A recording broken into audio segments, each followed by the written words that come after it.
Video ini khusus dibuat untuk membantu kita semua menghadapi kondisi market yang sedang berada dalam fase strong bearish. Harganya turun terus, naik sesekali tapi turunnya berkali-kali. Dan di video ini teman-teman bisa mendapatkan insight tentang apa yang harus teman-teman lakukan dan apa yang teman-teman tidak boleh lakukan. Ini video kami buat dari pengalaman kami menghadapi pasar ketika waktu itu di tahun 2008-2009, lalu ketika menghadapi penurunan pasar di tahun 2013, 2015, 2018, dan yang terbesar penurunan adalah tahun ini di tahun 2020. Jadi kalau teman-teman melihat video ini dan sudah lewat dari tahun 2020, teman-teman juga bisa untuk menggunakan video ini untuk persiapan jika terjadi penurunan yang tajam di bursa saham Indonesia, teman-teman bisa melakukan hal-hal yang saya sampaikan di video ini. Nah, di sini, di video ini, kita tidak membahas apakah kita ini adalah trader atau investor, tapi di sini kita akan membahas mengenai apa yang harus dilakukan, apa yang tidak boleh dilakukan ketika market sedang mengalami penurunan yang tajam. Nah, di sini ada 6 tips yang perlu Anda simak agar Anda bisa mengikuti pergerakan pasar dengan lebih baik dan sesuai dengan prinsip bahwa ketika krisis di sana tercipta peluang besar. Anda dengan mengikuti tips yang kami sampaikan ini, Anda bisa lebih memaksimalkan peluang, memaksimalkan cash yang ada dan tidak malah mengalami kerugian yang lebih besar.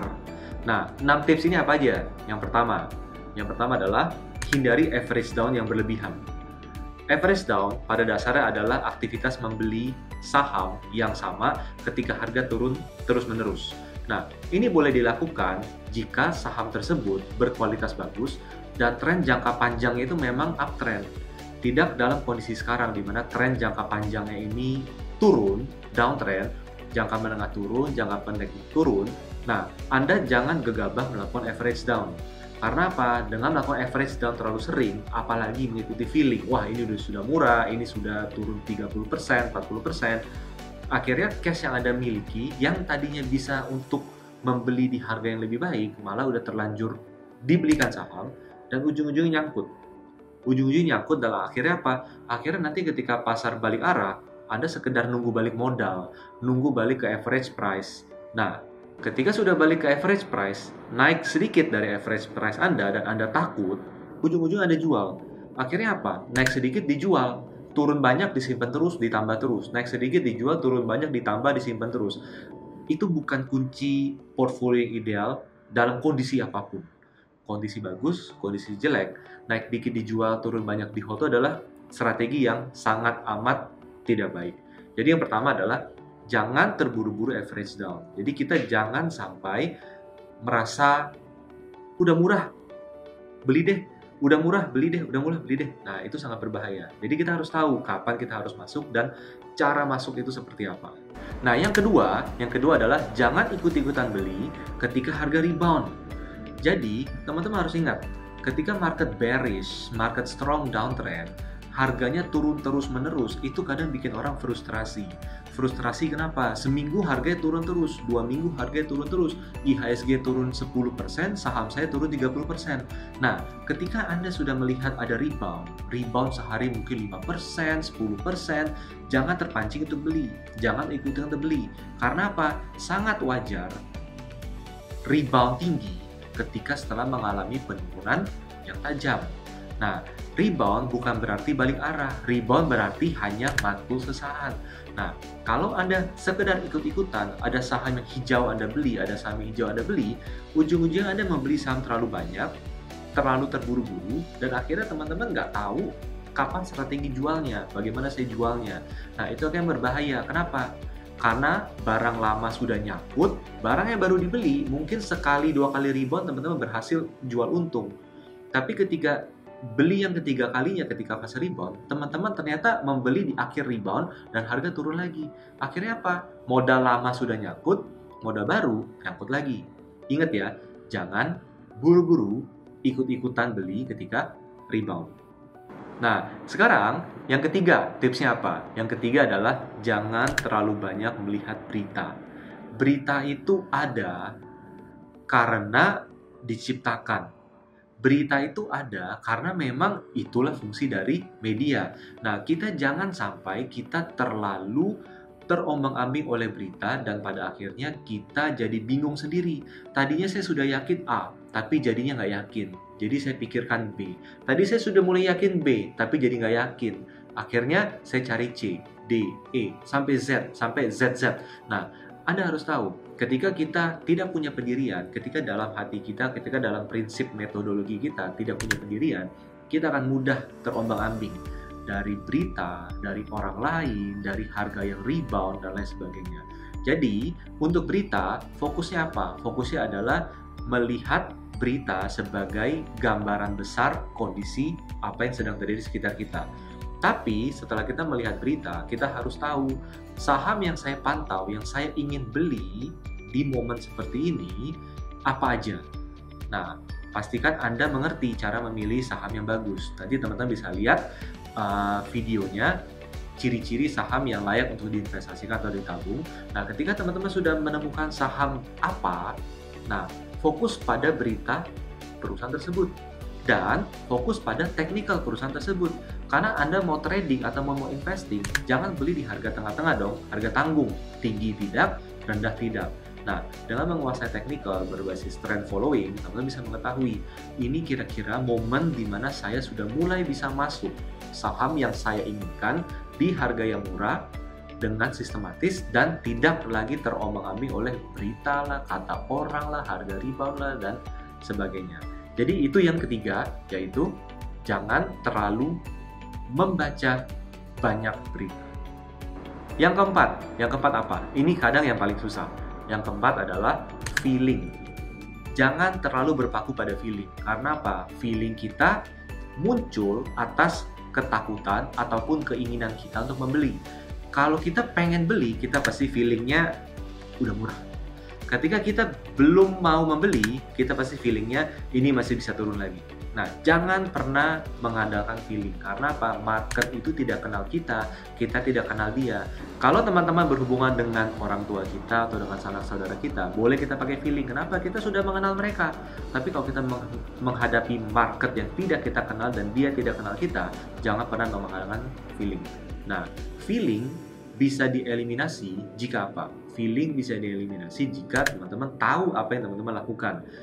Tahu apa yang akan teman-teman lakukan, tahu metode yang teman-teman gunakan, dan bisa disiplin menggunakannya. Jadi kurang lebih itu adalah tips awal yang cenderung lebih ke psikologis yang bisa teman-teman dapatkan untuk menghadapi pasar yang sedang gonjang-ganjing seperti ini. Selanjutnya apa? Cash is the king. Cash yang Anda miliki, dana yang Anda sudah persiapkan adalah yang menentukan Anda akan menjadi raja atau hanya sekedar menjadi prajurit setelah krisis ini berlangsung. Mengapa? Karena ketika kita punya cash-nya, punya budgetnya, punya dananya untuk nanti membeli saham yang berkualitas bagus di harga yang bagus dan teman-teman bisa simpan terus, teman-teman bisa menikmati keuntungan yang luar biasa dari pasar modal. Karena apa? Kita bisa bilang seperti ini karena dari sejak tahun 2008 krisis, yang punya cash akan menikmati keuntungan terbesarnya. Dari tahun 2015 yang punya cash bisa menikmati keuntungan terbesarnya, dan di tahun 2020 ini siapapun yang punya cash dan mengerti apa yang dia beli dan bagaimana dia beli, itu akan menikmati keuntungan yang terbesarnya. Jadi siapkan cash dengan baik. Jangan cepat-cepat average down. Average down itu tidak penting. Karena apa? Karena yang lebih penting adalah bagaimana kita menggunakan cash kita dengan sebijaksana mungkin dalam membeli saham yang kita akan beli. Ingat ya, jangan habiskan uang Anda untuk terburu-buru average down atau terpancing untuk trading jangka pendek ketika harga bergerak di bawah. Karena ujung-ujungnya ketika kita terpancing karena kondisi eksternal, ujung-ujung kita rugi kok. Nanti naik dikit dijual, turun banyak, akan terus di hold lagi. Barang lama nyangkut makin dalam, barang yang baru dibeli juga akan nyangkut lagi. Tunggu sampai tren berakhir. Jadi ingat, tips kelima adalah cash is the king. Tapi itu tidaklah cukup. Kenapa? Cash tidaklah cukup. Yang penting kedua adalah sahamnya apa. Nah, prinsip nomor 6 adalah stop is the queen. Jadi, kombinasikan antara cash yang Anda miliki dengan membeli saham yang unggul, yang prospektif, yang bisa terus berkembang. Nggak ada gunanya teman-teman punya uang banyak, sebanyak-banyak yang dimiliki, tapi ketika beli saham di harga murah, yang dibeli itu salah. Saham yang dibeli salah, pada akhirnya apa? Pada akhirnya ketika IHSG bangkit kembali, ketika saham-saham sudah naik kembali, saham kita cuma naik dikit, nanti entah bagaimana nasibnya. Teman-teman mungkin bisa coba mendengar cerita-cerita teman-teman kita di luar sana yang salah membeli saham setelah krisis 2008. Jadi setelah krisis 2008, semua saham terlihat sangat murah. Dan coba lihat, siapa yang bisa share kepada kita, mereka salah membeli saham. Ada saham-saham unggulan yang naik berlipat-lipat jauh lebih tinggi dari dulu sebelum krisis. Tapi banyak juga saham-saham yang sudah dibeli di harga terendah, tapi tidak pernah mampu bisa kembali ke harga tertinggi sebelum krisis. Malah yang lebih parah lagi apa? Turun lebih rendah daripada sebelum krisis ataupun setelah krisis 2008. Jangan sampai kita mengalami hal yang sama dari yang dialami oleh orang-orang di tahun 2008 tersebut. Kita harus ingat, cash is the king, stock is the queen. Pastikan kita punya dananya dan kita tahu membeli saham apa.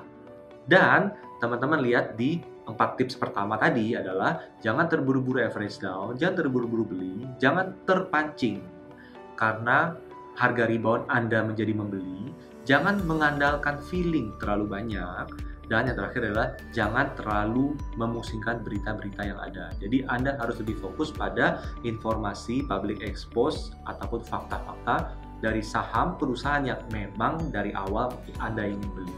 Dari sana teman-teman bisa fokus untuk mempersiapkan diri, mempersiapkan strategi sebelum pasar yang bearish ini berakhir, sebelum bottom reversal ini terjadi.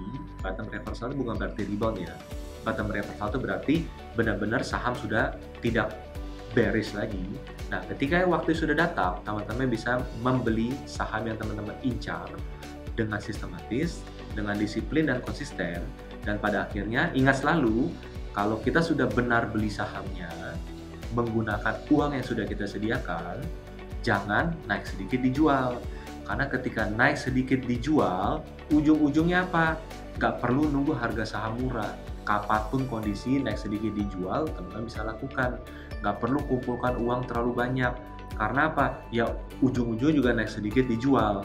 Nah, resiko dari naik sedikit dijual adalah nggak rela rugi menjadikan kita turun banyak, selalu di hold. Pastikan selalu kepala dingin dalam menghadapi pasar, tahu saham apa yang Anda inginkan, menghitung budget Anda untuk membeli saham tersebut ketika sedang krisis seperti ini, dan hindari diri kita dari faktor-faktor eksternal yang mengganggu fokus kita untuk mempersiapkan portfolio kita dengan lebih baik.